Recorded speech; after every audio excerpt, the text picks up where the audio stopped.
Welcome to How Preschool Teachers Do It. I'm Cynthia. I'm Allison. And we have a combined 55 years of experience working with children, families, and experts in early education. We are not random influencers. No, we are not.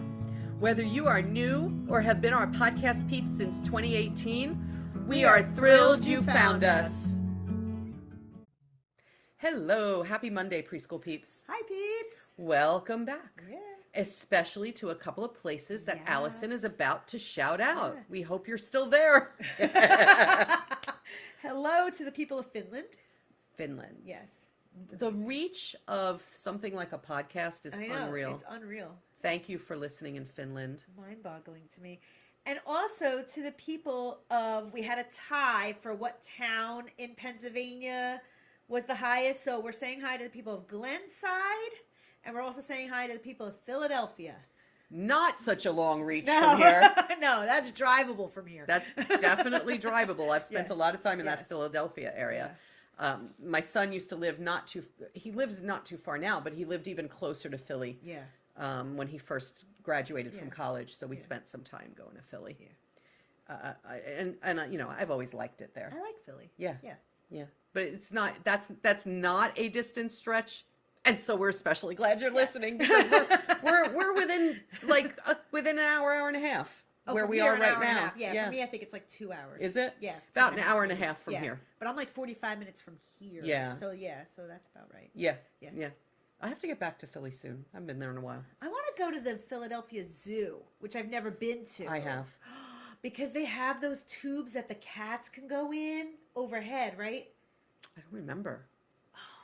I was recently at the San Diego Zoo. I'm going to mix them up in my head. Oh, the San Diego Zoo is amazing. I normally go to the Bronx Zoo. The Bronx Zoo is also amazing. Or the Turtleback Zoo, which is by me.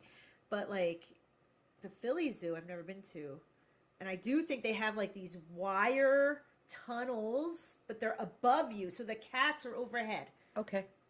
We'll go maybe one day. Yeah, I think we should go. Maybe we'll do a field trip. Yeah. All right. Taking the podcast on the road. We should do a video from there and be like, see, I told you this. The cats are overhead. We say this sort of thing all the time, and then we never do it. No, but I think we should start. All I think it would get a good following. Okay, maybe. We'll see. I don't know. We used to do the random video before we started recording. We did. We haven't done that in a while. All right, we're going to do that again, too. Yeah. In the meantime, we're here to talk about one of our senses. Yes. Not one of the 5 senses that we all learned about when we were young, because we actually have more senses than that. And one of those senses, and I don't want to mispronounce this, so I'm going to have to read it, because otherwise I'm going to say the wrong thing. One of those senses that we need to talk to everybody about is called interoceptive awareness. Yes. Okay. Inter, which would be inside, right? Inside your body. Yeah. Right. Inside. Ceptive, like sensing it. Feeling. Your inside feeling. Interoceptive awareness. And we're not necessarily talking about emotions. We're talking about really basic bodily things like, and I have a list here on my right. If you're on YouTube, I'm looking at it. Yeah. We're talking about really basic bodily things like knowing when your bladder is full. Yes. Why can't children potty train until they're ready to potty train? Because they don't even know their bladder is full. Yeah. Interoceptive awareness is something that develops throughout their early childhood years. So until they've developed, I know that feeling, I understand that feeling. Yeah. So they get the feeling, okay, it's a multi-step process. Something comes in through their senses. It gets stuck at the second step, which is when the brain has to interpret what that means. Yeah. So yes, their bladder may be full and they may have a sensation, but until their brain knows what that means, they're not going to successfully use a toilet. Right. Another one is temperature. Yes. So this becomes a battle with children where we want them to put their coat on or take their coat off. Yes. Based on the fact that I feel like I, as the adult, feel hot, so we need to take our coats off. Yeah. I, as the adult, feel cold, so we need to put our coats on. Right. The children may have a sensation, but their brain is not interpreting it. So they don't feel temperature in the same way we do. So if you've ever had that battle where we go in somewhere and it's hot and I'm like, come on, we have to take your jacket off. And they just want to keep their jacket on because they like their jacket. Yeah. It can be because they're not interpreting the heat. Right. I used to think when a child didn't want to take their coat off or put their coat on, that it showed a lack of flexibility before I learned about this. I used to think, oh, they're just not being flexible. Like I have a boy currently in my class. If he comes in a winter coat because it's 20 degrees when we get to school, but now it's 90 degrees when we leave school, he still insists on wearing his winter coat home. Right. And I used to think, oh, he's just not being flexible. Like he's not, but it's really that he does not understand this sense. He does not have the interoception yet. But I didn't realize that until we started researching for this topic. You know what's another really interesting one on this list? And we really should put these resources on the website. I will work on doing that. This is fascinating kind of for sure. Yeah. Another one that is super interesting to me is nausea. So do you ever wonder, this is going to get gross, everybody, ready? If this bothers you, you might want to turn away from it. Do you ever wonder why it is that children will just like vomit wherever they are? They're not interpreting what like that where feeling means. We know it's run for the bathroom. Go to the bathroom. And yes, okay. They'll just vomit right there in the hallway or vomit right there on the rug because... Or in their beds. Because they didn't know it was coming. They have a sense... it's so hard to understand for us as adults. They have a feeling it doesn't interpret in their brain to what do I need to do here or what's happening here. No, like something's not right here inside my body, but I don't think they know what it means. They're like, something's not right, but I don't think it means... I'm going to vomit. It just, I don't feel good. Right, so they get a sensation, right? Yeah, and there's one of three things that a sensation tells us. Some sensations are harmless, and we know that. Right? Yes. Some sensations we're not quite sure, and we're going to wait it out. Yeah. I've definitely had that. Yes. Some sensations will cause me harm, and I need to go do something. It's threatening to me. Right. For me, anyway, vomiting is a threatening sensation. Yes. And I'm going to run and do something so that it doesn't create even more havoc in my house or wherever. Right, but I think that's you reducing havoc in your house because you don't want to clean it up. It is so true. But if you do vomit in the bed, it's not actually harming you. Oh, it is. I have to throw the mattress away and buy a new one. I'm financially harmed. Not bodily harming you. Yeah, financially harmed. Yes, but not bodily harming you. I think the threatening might be bodily harming. Maybe. I don't know, but I see that as a threat. So interoception works like this. You feel something, right? Yeah. And it's a sensor, a neuron, a nerve cell detects a signal. There's a signal, and it sends that signal along all your nerve fibers to your brain. Step 2 is your brain has to send information through the brain to decode it. Right. That's where we get stuck with children. And that's where it's stuck. Yeah. It's not decoding. And then the last step would be you take some kind of action. You read that message. You realize what that message means. There's a moment at which you realize I am hot or I am cold. Yeah. So what's happened before you think to yourself, it's warm in here. I need to take this sweater off. Yeah. What's happened is you've gotten your body has received a sensation. Your nerve endings have sent it to the brain. The brain has interpreted this message into language that we understand. Right. Yeah. Which is, it's hot in here. Right. And then you can take action. You can decide if you need to take action. Right. I'm thinking about, I took a walk last night, an indoor walk with my husband. At some point, he took off his jacket. He got the sensation before I did. Right. He took his jacket off before I did. Right. And I looked at him and I said, are you hot? I'm not hot yet. Yeah. And he said, no, I'm warm.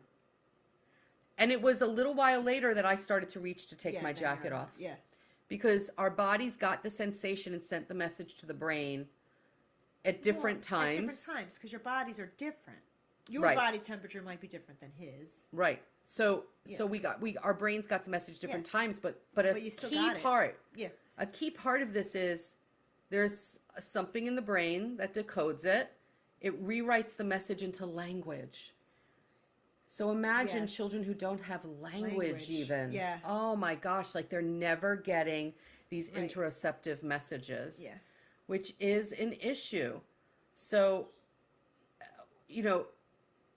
if they don't get these messages, it's things like you don't know when to go to use a toilet. It's things like you can't manage your emotions because things are just happening in your body that you can't interpret. Yeah. So children, when children are if they have a language delay, if they have a developmental delay and they can't interpret language, that's when we often see aggressive behaviors. Yeah. Sometimes when people say to me, this child's behavior, blah, blah, blah, my first question is always, does the child have speech and language? Right. Like, does the child communicate and understand communication? Because I know that will stand in the way. And I've always looked at it as because they can't express Right. any other way. But honestly, it's not that alone. It's also they're not internally interpreting it into words. Yes. How fascinating is Yeah. this? They may feel anxious easily. They may have a different level of pain tolerance than the average because they're feeling the pain, but they don't know what to do with it. You know, children who they get hurt and they don't tell you. And a little while later you see, oh my gosh, you're bleeding or you're bruised. Yeah. It's possible that interoceptively they felt pain, but it wasn't put into something they could tell you. Right. Oh, it's so fascinating. They may not realize either when they're hungry, when they're thirsty, or when they're done eating, when they're full. Yeah. These are the children who will eat so much that they get sick. That one, I have a boy in my class currently who is constantly eating and will make himself sometimes sick. Like he'll eat and eat and eat and eat and eat, and then be like, "I have a bellyache." I'm like, "Cause you ate too much. You need to." And I didn't realize, like, oh, you need to listen to your body. He can't listen to his body. He doesn't have this yet. Oh, so interesting to me that we've made, including myself and Allison, we've made assumptions that may not be the case. It may be this system of taking the input and putting it into a thought or a language we can understand. Yes. So that we know to act when we need to act. So interesting. So there are ways where we can help children to improve this, but I want to make sure we've given all the examples. Wait, I want to look at a reference. It was about temperature, body temperature, right? Yeah. And it's important to remember that it is research that shows, it's the research in the area of sensory processing that shows that children in this age group have immature interoceptive awareness, and their sensory thresholds are not average either. So they may not register things the way that adults do, and they may not respond to it in the way that adults do, basically. When we honor the child's body experience, their nervous system learns self-awareness, confidence, and trust. So we can't respond to them with things like, you're just being stubborn. Stop being so stubborn. Yeah, you have to wear this. You're not. I think that's usually the struggle. You're too busy playing. You have to remember to go to the bathroom. Yeah. All of this is demeaning when actually it can be a brain interpretation. It could be a brain thing, and I think when you start like forcing them, like it's hard because here right now it's like 20 degrees outside. Yeah, you should wear your coat outside, right? Like, but I feel like when it's kind of like you're getting rid of their natural sensors, right? Is their body going to be able to learn the language within their body if you're forcing them to do this stuff? So what we need to do is teach them to pay attention to their body, not to ignore their bodies. Right. And there are ways in which I know I was taught to ignore my body, like eat everything on your plate. Yes. Eating. Or I'm going to call this out because it's such a strong memory for me. So when we were doing road trips, and we did a lot of road trips when I was a child, my father just didn't like to stop. He didn't want to stop. He wanted to just get there. And so there were so many times when we needed a bathroom that we were told to wait. Yeah. And that doesn't help a child understand and interpret what's happening in their bodies. If they need a bathroom, you better find one. You better find one. Find one, folks, because, go in and buy something to drink at a fast food place and use their bathroom. Right? Because you don't want their bodies to learn to ignore these signals. You don't want their brain to learn to ignore the signal. Because then all sorts of other health issues are going to happen. I'll tell you what happens when you ignore that signal long enough about going to the bathroom. You get to be my age, and that signal is so loud that you can't. I have to stop. I have to stop and go use the restroom urgently because it's such a loud signal. There are ways that I think that urologists teach you how to retrain your brain with your bladder. Yeah. Oh yeah, they do.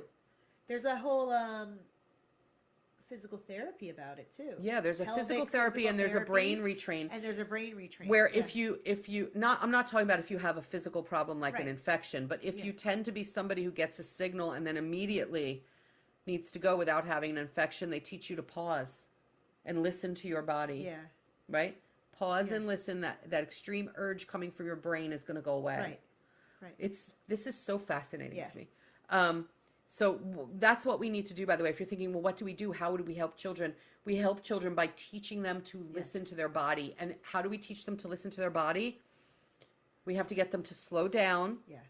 We do that through deep breathing, something we mentioned in the last episode. See, it all comes together. Yeah. All paths lead to deep breathing. Yeah. So we teach them that that yoga you do with them helps them to notice their breathing in their body. Yeah. Lots of mindful techniques like that, right? Mindfulness techniques. What's happening in your body right now?